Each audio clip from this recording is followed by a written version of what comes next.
Yo les Riders à l'extrême, j'espère que ça va. Je vous fais une petite pré-intro pour m'excuser pour le son qu'il va y avoir sur la vidéo qui suit. On était garé juste à côté du terrain, donc bon, vous inquiétez pas, ça reste audible. Et je sais, ça fait un mois que vous attendez la sortie de ce vlog, mais comme je le dis dans la vidéo, j'ai eu beaucoup de compètes depuis ce vlog. J'ai eu que des emmerdes, j'ai pété tout ce qui pouvait se péter sur une moto. Donc j'ai eu du mal à avoir le temps de sortir le vlog. Et en plus j'ai sorti mon site internet professionnel de photos vidéo. Donc n'hésite pas à aller checker le lien en description et à aller voir ce que je fais tout simplement. Et puis qui sait, s'il faut, tu auras besoin de mes services. Je vous souhaite une bonne vidéo. On va où? C'est toi qui commence là? Mais ouais. Ah ok. Quoi? C'est pas tout à fait comme ça que je le voyais.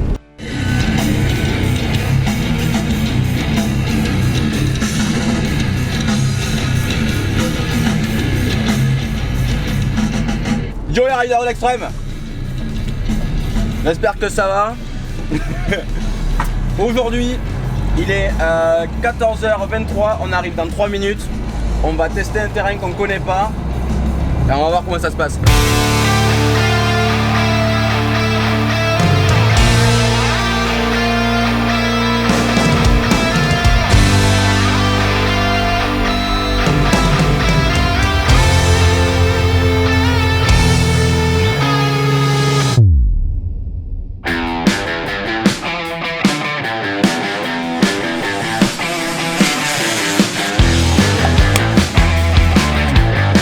La première chose à faire quand tu arrives sur un nouveau terrain, c'est dans la tête que ça se passe. C'est-à-dire qu'il faut partir du principe que tout va bien se passer. Et à partir du moment où tu te dis ça, quelle que soit ta performance, tout se passera bien.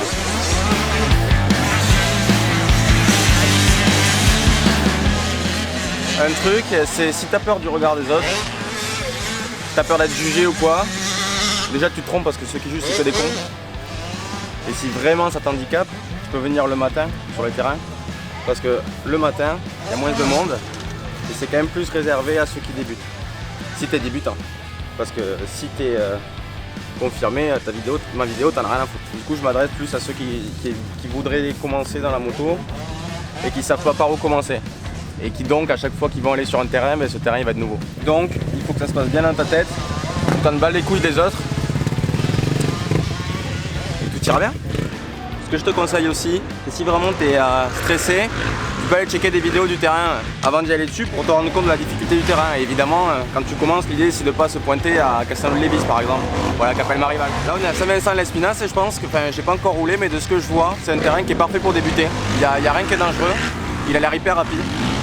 Donc un conseil, Saint-Vincent-Lespinasse pour débuter, c'est parfait. L'important aussi c'est, ma parole elle vaut pas celle du Graal. Non, c'est de la merde. Un truc important aussi, c'est que je suis pas le Saint Graal. Je suis pas champion de ligue, je suis pas champion de France, je suis champion de rien du tout. Mais par contre, ça fait quelques temps que je fais de la moto et je trouvais cool Je vous mettrai des vidéos de mes premiers tours de roue, vous allez bien rigoler. Et on se retrouve aujourd'hui à La Guépie pour commenter ensemble des images d'archives de 2011 avec le pilote français Clément Escutier sur sa KTM d'origine. Là c'est très bien, il ne saute pas du tout le saut en fait, c'est très bien. Il a pris l'intérieur, il va nous offrir un énorme saut d'au moins 50 cm, une descente où il perd le contrôle de la course. Il va quand même, à mon avis, je pense, tenter l'intérieur, pas du tout. Là, c'est un amorti exceptionnel tellement qu'il ne saute pas le saut. Là, le cadreur l'a perdu tellement il est rapide. Ce jeune homme, là, c'est un futur espoir, attention, français. Et je veux juste partager avec vous les erreurs que j'ai faites et ce que j'ai fait pour m'améliorer. Et c'est 80% dans la tête. Alors sur cette chaîne, on va parler de ce qui se passe dans nos têtes avant d'arriver sur un terrain et sur une course. La semaine prochaine, c'est la première course du championnat. Et comme vous avez vu, il n'y a qu'une vidéo sur la chaîne, ça veut dire qu'il n'y a pas eu beaucoup d'entraînement avant les compètes. Donc on va voir comment on fait, enfin surtout comment on ne fait pas. Ensuite, ce qu'il faut faire quand tu arrives sur un nouveau terrain, c'est même si tu l'as vu en vidéo, le mieux c'est, comme je dis, d'arriver le matin. Là, c'est pas le cas parce que ce matin il y avait l'ouverture du MXUS. Mais bon, si tu veux vraiment te mettre à la moto, tu t'en fous de regarder la télé, tu préfères en faire. Donc l'idée c'est vraiment d'arriver tôt et de pouvoir aller faire un tour de reconnaissance à pied. Donc ça marche sur les compètes, moins sur les entraînements, mais au moins regarder comment les autres roulent, quelles sont les difficultés et quelles sont leurs traces, surtout, ça c'est hyper important pour éviter de s'entêter dans des traces qui sont dangereuses ou qui marchent pas ou quoi. L'idée c'est vraiment de regarder les autres rouler, de voir ce qui marche pas, et une fois que c'est à ton tour, t'y crois. Très important de s'échauffer, surtout quand tu t'es cassé l'épaule. Je crois que tu grossis des mains.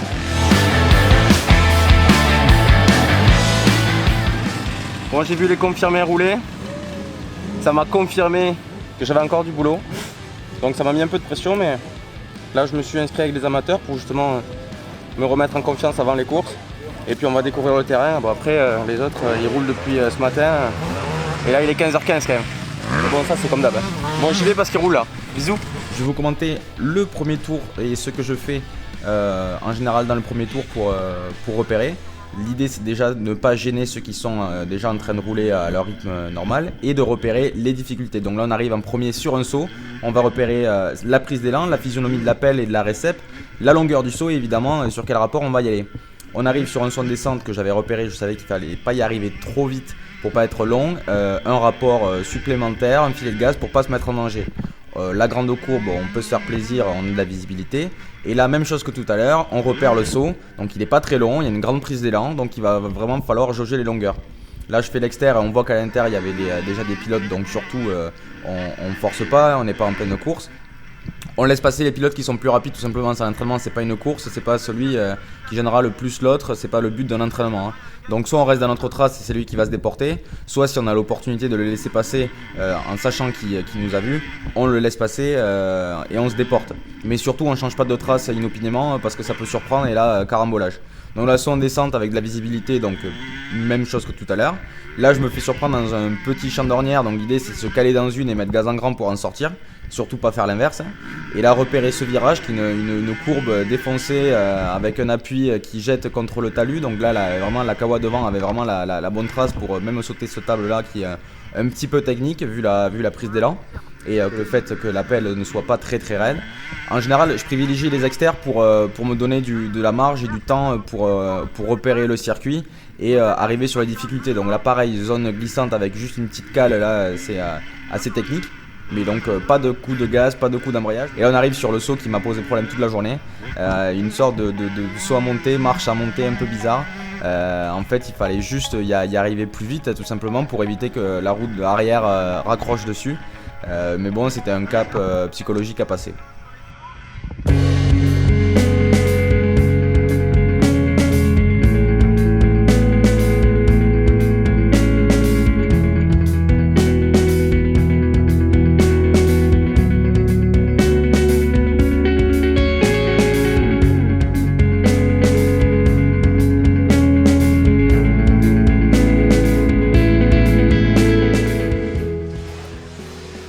De toute évidence, il faisait très chaud, ça glisse beaucoup et apparemment j'ai eu des trucs entre les dents. Mais c'était bien cool. Au début, je me faisais doubler, les mecs étaient ultra chauds. Après, petit à petit, en trouvant les marges, le terrain est vraiment hyper fun, il est hyper rapide, c'est trop cool. Et là, je vais boire et après, je repars avec vous. Du coup, je suis parti, j'ai fait 2 tours, repérer un peu le circuit. J'ai essayé de me mettre dans la route de 2 ou 3 mecs pour voir un peu les traces. Le circuit est assez monotrace, il est pas très large, mais il est hyper fun, il est hyper rapide. Je crois que j'ai jamais roulé sur un terrain qui donne ce genre de sensation, c'est hyper cool. J'ai essayé de me mettre en confiance sur la piste, parce que ça faisait quand même pas mal de temps que je n'avais pas roulé. Et comme je vous ai dit, je savais pas trop où me situer. Et ensuite, petit à petit, j'ai essayé de me mettre un peu dans le rythme, essayer d'augmenter les vitesses de passage, retarder les freinages.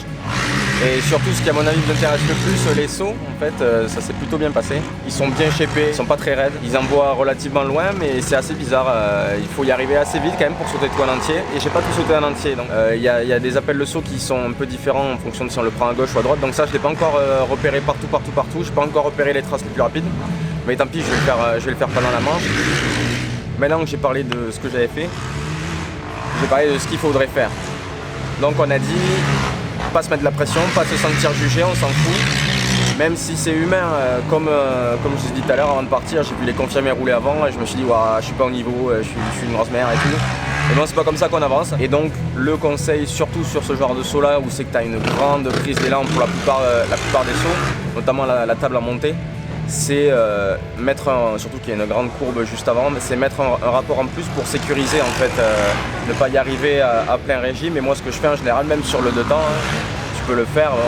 Après c'est sûr qu'il ne faut pas que tu sois sous régime, mais un rapport en plus, un filet de gaz constant pour sauter le saut entier. Et donc ça c'est pour se mettre en confiance. Et une fois que tu es en confiance, c'est ce que je vais essayer de faire pendant la deuxième manche, c'est pas passer ce rapport en plus et surtout couper les gaz avant de sauter, voire essayer de jauger un peu les distances. Donc ça c'est le step au-dessus. En plus ce qui est bien sur ce circuit pour apprendre, c'est que la plupart des sauts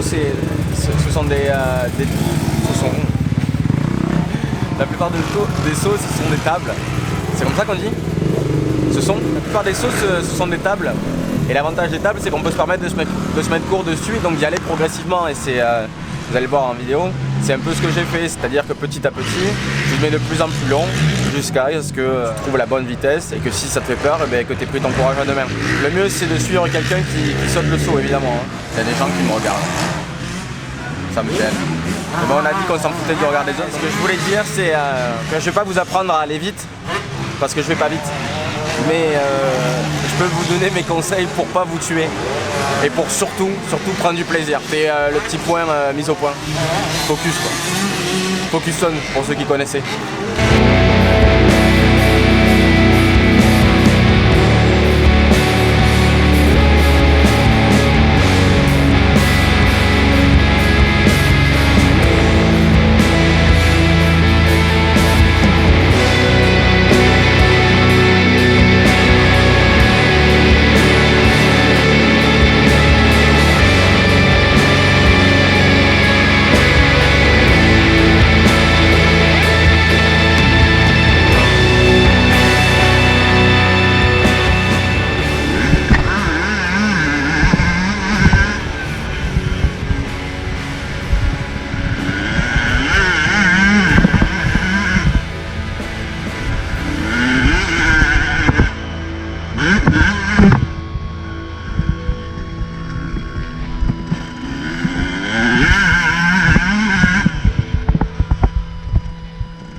Je voulais revenir avec vous sur l'attitude à adopter sur un terrain de motocross et pour s'améliorer en fait.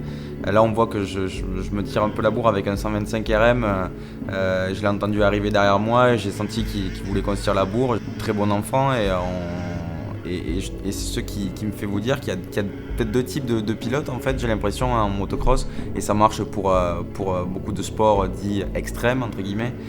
Il y a le pilote qui va se shooter à l'adrénaline, c'est pas du tout péjoratif quand je dis ça, au contraire c'est tout à fait noble, c'est normal, il y a beaucoup de sensations dans ce sport, donc c'est normal que certains marchent à la sensation, à la vitesse, au saut, au fait que quelqu'un nous pousse derrière et qu'on veut se dépasser toujours plus. C'est le vrai compétiteur, mais il y a un autre type de pilote, un autre type de compétiteur, c'est celui qui a besoin de répéter toujours plus pour se sentir à l'aise et savoir que quoi qu'il lui arrive, il va réussir à gérer la situation, quoi. S'il y a un problème sur un saut par exemple, s'il pique un peu de l'avant, de l'arrière, il va réussir en fait à sauver les meubles, j'ai envie de dire, alors que peut-être le pilote qui shoot à l'adrénaline, il va tenter plus vite des choses. Peut-être qu'il va tenter au premier tour un saut qu'il ne connaît pas, ou alors ça peut être aussi en fonction du niveau, hein. Au bout d'un moment, un saut, quand on voit sa physionomie, on peut le tenter de suite si on se sent capable.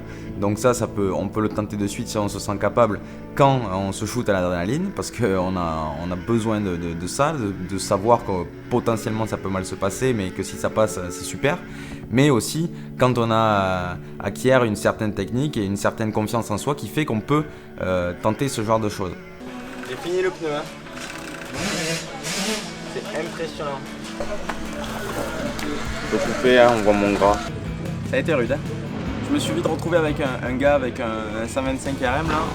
Et on s'est tiré la bourre quasiment toute la manche, c'était trop cool. Ça a vraiment permis de se remettre en condition de course.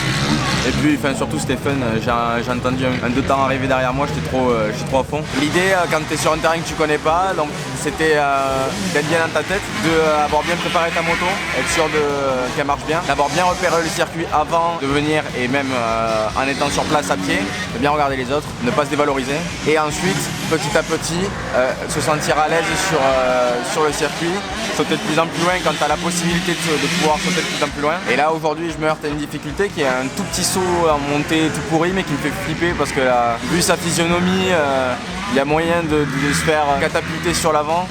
Et il ne me met pas en confiance. Quand il y a un obstacle sur un circuit qu'on ne saute pas, on n'est pas à 100% dans la tête. Donc on sait qu'il y a un endroit qu'on n'aime pas trop, du coup on l'appréhende et du coup on ne se donne pas à fond sur le reste du circuit. Donc là le but c'est vraiment de se donner à fond sur le reste du circuit. Et puis voilà, ça va être cool. J'espère que mon nouveau copain va venir aussi. Et si tu regardes la vidéo, n'hésite pas à me dire comment tu t'appelles. Et d'ailleurs, n'hésite pas à me suivre sur Insta, Facebook, tout ça. Je te le mets là. C'est là, Fanny? Là? Là? Là? Voilà.